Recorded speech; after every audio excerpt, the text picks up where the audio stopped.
Baik, Assalamualaikum warahmatullahi wabarakatuh. Kemarin saya sudah janji kepada saudara semua akan membahas ayat 129-nya.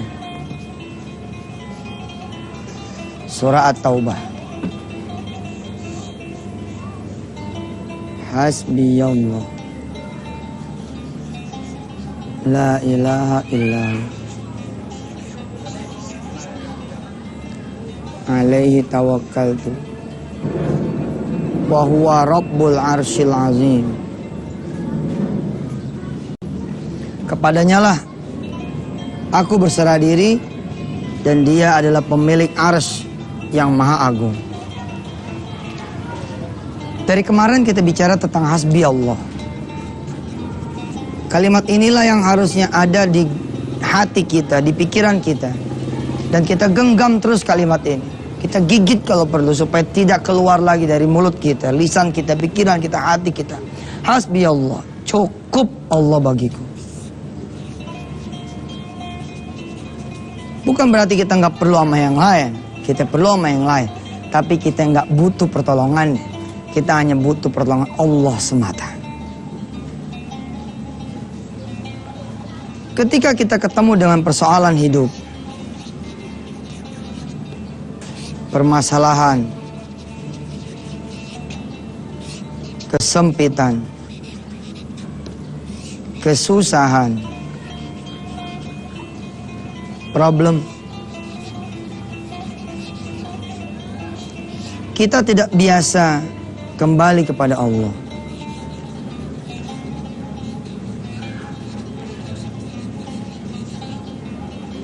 Kita biasanya mencari dulu yang lain. Muyer aja mencari yang lain sampai kayak benang kusut.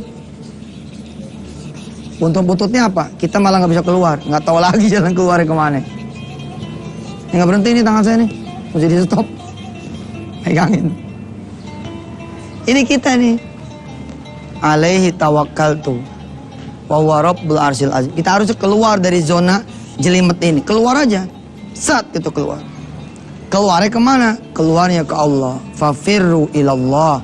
Kembalilah kepada Allah subhanahu wa ta'ala. Emang kita ini nggak ada imannya. Kalau saudara saat ini sedang berhutang, apa yang terjadi? Gak bakalan kebayar. Mati saya. Ayo aja terus. Kalimat-kalimat negatif terus saudara kasih kepada diri saudara sendiri. Dan akhirnya kenegatifan itulah yang terjadi. Padahal kalau saudara bilang hasbi Allah, cukuplah bagiku Allah. Ada orang datang kepada saya, Ustazina, saya punya usaha kurang lebih sudah belasan tahun, sebutlah 15 tahun. Usaha ini sangat saya sayang Ustaz. Dari sini saya bisa nyekolahin anak, nguliahin anak, ngawinin anak. Dari 0 Ustadz, bahkan dari 10 tahun sebelumnya. Jadi totally 25 tahun. Usaha ini dibangun sama ayahnya Ustadz. Begitu kata si ibu ini cerita. Ya Allah Ustadz, tahun ini ujian datang. Ada adik ayahnya ini, ada adik suaminya ini, yang kemudian sebutlah begitu minjem sertifikat.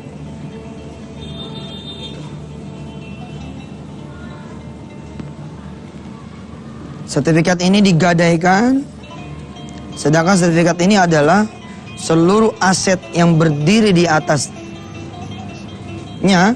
bisnis yang sudah dibangun 15 tahun. Tidak bisa disita, terlambat mengetahui, keburu gede, keburu nggak bisa kebayar. Lalu, yang bikin parah adalah, suaminya ini merekomendasikan lagi adiknya ini kepada orang lain, sehingga muncul lagi sertifikat yang lain sebagai tanggungan dari si suami tersebut. Dia bilang, mungkin kalau saya hilang punya saya aja nggak ada masalah, tapi ini punya orang lain pun harus saya tanggung. Saya pernah hidup seperti ini saudara. Apa yang saya katakan kepada Allah? Bagimu ya Allah, Masalah satu sama masalah dua sama aja. Apa susahnya bagi Allah kalau Allah mau menyelesaikan kedua-duanya masalah? Jangan lagi 2, 4 lagi nih masalah. Ternyata ada sertifikat lagi di sini, ada sertifikat lagi di sini, ada mobil lagi di sini mesti diganti, ada motor lagi mesti diganti, semua total. Kalau Allah berkehendak maka terjadilah. Bangun kepasrahan. Ucapkan kalimat ini, hasbiyallah, cukup bagiku Allah. Kalau Allah menghendaki, Allah bisa memberikan saya rezeki yang cukup untuk menebus sertifikat saya. Dan sertifikatnya orang-orang lain yang digadaikan oleh ipar saya. Katakan seperti itu. Enggak akan terjadi benang kusut karena ini kita serahkan kepada Allah Subhanahu wa taala. Udahlah, saya mah terserah Allah aja. Nanti pabrik saya sama rumah-rumahnya mau disita. Nanti rumah orang, sertifikat orang harus saya ganti. Ya saya ganti. Nanti bakal jadi pengadilan, bakal jadi polisi. Jadi pengadilan polisi, terserah sajalah. La ilaha illahu, semua begini dan begitu juga adalah Allah. Alaihi tawakkaltu, kuserahkan semuanya pada Allah dan Dia Maha sanggup atas semua apa yang sedang aku hadapi. Selesai. Ini ilmu, saya bisa katakan kepada saudara, ikutin aja. Nanti pertolongan akan datang kepada saudara. Hasbiyallah, la ilaha illahu, alaihi tawakkaltu, wa huwa rabbul arsyil azim. Saudara-saudara yang dirahmati Allah, di mana letak ikhtiar kalau begini ceritanya? Apa yang harus dilakukan oleh seseorang untuk berikhtiar? Saudara, apa sih yang bisa saudara lakukan? Saudara minjem, itu kan yang saudara sebut sebagai ikhtiar. Kalau memang meminjam saudara sebut sebagai ikhtiar, fadhal, silakan jalan meminjam. Tapi jangan jadikan pinjaman itu sebagai Tuhan saudara. Jadikan sebatas ikhtiar saja. Ikhtiar itu bukan Tuhan. Apakah kalau saudara dapat pinjaman, lalu saudara tutup bank, kemudian sertifikat saudara dan aset-asetnya tidak akan melayang? Belum tentu. Ente lunasin itu. Kemudian malah api yang mengambil ente. Habis juga. Percayalah, tidak ada yang bisa mengambil kecuali Allah Subhanahu wa taala. Tidak ada yang bisa mengambil apa yang sudah Allah berikan kepada tangan seseorang kecuali Dia sendirilah yang sudah memberikan. Dia yang mengambilnya dengan cara apapun yang Dia kehendaki. Jangan melawan takdir. Do not fight your destiny. Just follow. Ikutin saja. Tutup buku dan saudara rangkul istri. Iya mah, alhamdulillah, betapapun kita sudah selesai 15 tahun. Anak sudah pada gede, tinggal yang kecil, yang nyantre. Mau diapain? Allah sudah memberikan kita 15 tahun. It's enough, cukup buat kita. Kita sujud aja mendingan. Kita terima kasih kepada Allah Subhanahu wa taala. Kalimatnya diganti. Bukan, ya Allah kenapa ya? Pernah ikut kan chatting dengan Pepeng kan? Apa kata Pepeng waktu itu? Kita nih senantiasa bertanya, oh my God, why me? Ya Allah kenapa aku? Lalu kata Pepeng, Allah jawab, why not? Lucu juga sih. Why, emang kenapa enggak gitu? Iya bener juga, kalau Allah udah bikin hilang, hilang. Tapi kalau saudara pasrah, maka yang terjadi akan seperti ini. Saudara diusir nih dari rumah kontrakan. Jangan ngelawan. Ngerumah saja ya, mau nggak bayar, mau diapain? Koreksi diri. Iya juga ya, pantas juga saya diusir dari kontrakan ini. Wong saya nggak pernah sholat malam di sini. Saya jarang sholat subuh. Ngaji juga setahun sekali, kayaknya cuma awal Ramadan doang. Puasa apalagi, ya Allah, nggak ada kebaikannya sama sekali. Baik ya Rob. Kalau memang untuk menebus dosa saya harus meninggalkan kontrakan ini. Terserah Engkau sajalah. Bimbing saya ya Allah, kemana saya harus melangkah. Nggak mungkin Allah tidak menjemput saudara. Nggak mungkin. Di hari saudara keluar dari rumah, begitu keluar teman datang. Mau kemana man? Bawa tas sama bini begini lengkap. Alhamdulillah, saya hari ini udah nggak boleh lagi pakai rumah ini. Lalu diusir. Ya begitu dah. Lo nggak bayar? Iya. Subhanallah. Ya udah, Yang sabar ya. Assalamualaikum. Ya, kirain mau dijemput. Kata Ustadz mau dijemput. Ya tenang aja dulu. Tenang aja dulu. Ini kan malaikat Allah nih, verifikasi data. Ini verifikasi data. Minas sobirin amla. Dari golongan orang yang sabar atau tidak? Minas syakirin amla. Dari golongan orang yang bersyukur atau tidak? Ternyata malaikat lapor di ujung sana. Rob, tadi sudah saya tegur dia. Kenapa diusir? Ya mas, saya nggak bayar. Kamu marah sama yang punya? Enggak lah, orang saya nggak bayar. Terus mau kemana? Ya saya mau coba cari masjid. Kamu tahu kesalahan kamu apa? Kayaknya sih tahu mas. Apa selain nggak bayar? Ya saya pernah berzina. Saya pernah minum-minuman.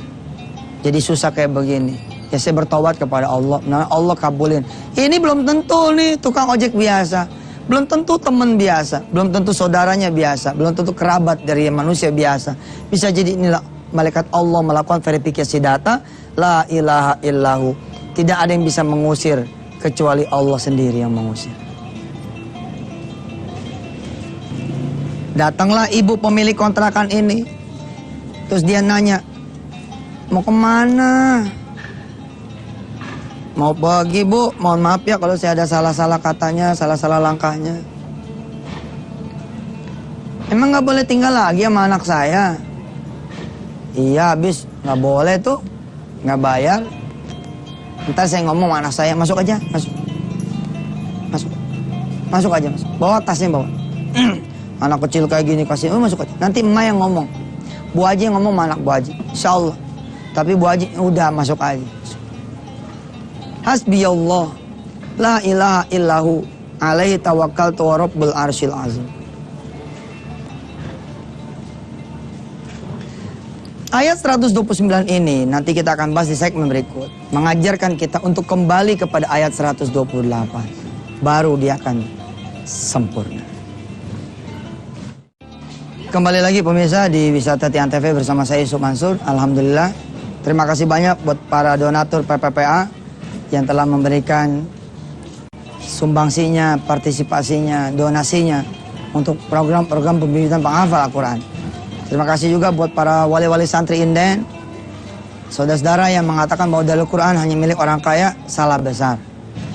Inilah ikhtiar kami untuk menjadikan ini menjadi mandiri.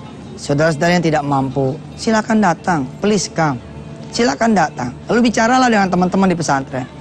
Maaf nih, kita nggak punya duit. Kita ada yang segini, bisa nggak? Atau malah nggak punya duit sama sekali, bisa nggak saya nyantren? Tugas kami membuat anak-anak saudara itu menjadi sekolah. Tugas kami dan tugas kita semua untuk nyekolahin mereka-mereka yang tidak punya duit, tidak punya biaya. Izinkan kami mengurus anak-anak saudara semua, insya Allah. Yang punya duit bayar, gitu aja, selesai. Kembali lagi pemirsa. Hasbiyallahu la ilaha illahu alaihi tawakkaltu wa rabbul arsyil azim. Enggak cukup dengan kita bilang gua sih pasrah, tapi enggak sholat juga. Gua sih pasrah, enggak duha juga. Gua sih pasrah, enggak tahajud juga. Gua sih pasrah, enggak sabar juga. Gua sih pasrah, enggak ikhlas juga. Contoh, saya ikhlas Pak Ustadz. Masalahnya rumahnya punya mertua. Itu namanya nggak ikhlas. Ikhlas polanya udah. Tapi Pak Ustadz nanti saya bakal di PHK jadi mantu. Ya di PHK udah resiko lo, gimana lagi. Lo salah. Pasrah itu tanpa cacat. Bulat, nol, bulat. O bulat. Tanpa cacat. Bulat. Saudara datang ke mertua. Saudara datang ke mertua, saudara bilang, saudara ngaku salah sama dia. Assalamualaikum mak, cium tangan dong. Mak, mohon maaf, saya udah salah ngebohongin mak. Sebenarnya saya pinjem itu sertifikat buat saya gade dan ternyata sekarang harus diambil sama bank. Belum tentu mertua ngusir. La ilaha illahu, bukan mertua yang membuat ente jadi bubar rumah tangga, tapi Allah. Bukan mertua yang membuat ente berpisah dengan anak ente alias cucunya. Bukan, tapi Allah. Maka Allah pula yang bisa kemudian merekatkan, memaafkan, memberikan kasih sayang. Apa kata mertua? Emak udah tahu sih. Kira-kira 2 bulan yang lalu ada orang bank datang ngasih tau emak kalau nggak dibayar nanti akan begini ceritanya. Ada orang juga datang lagi sama emak, dia bilang sertifikatnya di tangan kami dan ini bakalan disita. Emak sedih sebenarnya, tapi emak ingat lagi ya, emak juga dulu nggak punya rumah ini. Ini rumah punya Allah, dari Allah. Ya sekarang kamu gimana? Mau berubah apa enggak? Kalau kamu emang mau berubah, ya bismillah, kita ngontrak, kita bagi sama orang, biarin sudah. Jangan ngitung rugi. Yang penting emak sekarang dapat mantu yang sudah sadar, dapat mantu yang sudah tobat. Ente nih yang the loser mikir begini, enak kalau begitu mau Ustaz, selesai dong urusan. Ya kan saya bilang belum tentu. Jalanin aja dulu. Episode saat itu episode nelongso, ya terima, hasbiyallahu. Tapi saudara balik ke ayat 128-nya. Balik ke ayat 128-nya. Laqad ja'akum rasulun min anfusikum. Hadirkan Rasul ke dalam diri saudara. Saudara berselawat, saudara balik ke masjid. Hatta saudara di penjara pun, di penjara itu saudara kemudian melaksanakan ibadah-ibadah. Min anfusikum azizun alaihi ma'anittum harisun alaikum bil mu'minina raufur rahim. Allah itu sama orang-orang mukmin, bil mu'minina raufur rahim, sangat penyayang. Kalau ente jadi orang beriman, percaya nih, ente di depan rumah mertua tuh, ente bilang sama Allah begini, saya percaya sama engkau ya Allah, bahwa engkau yang sudah memisahkanku hari ini akan mempersatukan kembali. Maka terjadi. Allah Rauf kok. Allah Rahim, maha pengasih, maha penyayang banget. Coba dah jalanin. Kaget aja saudara. Itu kejadian terjadi 2009. Tiba-tiba 2011 begitu ya. Lagi tawaf di Baitullahil Haram. Sebelah kanan mertua, sebelah kiri istri, depan anak-anak kita, Masya Allah. Habis sholat sunnah di belakang makam Ibrahim, habis itu istri cium tangan sama suami, suami istri cium tangan sama mertua, kira-kira begitu. Nah, cium tangan dah nih. Apa yang kita ucapin? Mak bener kan udah maafin? Iya, subhanallah ya, Allah kasih rezeki rumah kembali. Emang sih lebih mahal, tapi yang tetap kamu juga yang beli. Waktu disita harganya 300 juta. Utangnya pego, nyesek dong. Nggak mungkin nggak nyesek. Pego. Emaknya beli harga 300 juta, disitanya pego, nyesek. Tapi lihat ketika mau dibeli harga 600. Tapi mertuanya ini dikasih duit 1 M sama anaknya. Mak, ini 1 M. 600 bayarin lagi rumah emak yang ono. Kalau emang emak nggak mau yang lain, mau yang itu, 400 buat emak sendiri. Hari ini pun kita bisa umroh, subhanallah. Pemirsa, kita baca nih ayat sebagai penutup taklim kita pada hari ini. Seperti kata Wirda, berdasarkan tafsir Ibnu Katsir, saudara baca 7 kali ayat ini setiap hari. Insya Allah, Allah akan bikin saudara semua mudah-mudahan hilang kegalauan, keresahan, ketidaktenangan, kekhawatiran. A'udzu billahi minasy syaithanir rajim. Laqad ja'akum rasulun min anfusikum azizun 'alaihi ma 'anittum harisun 'alaikum bil mu'minina raufur rahim. Fa in tawallaw faqul hasbiyallah la ilaha illahu alaihi tawakkaltu wa huwa rabbul arsyil azim. Shadaqallahul azim.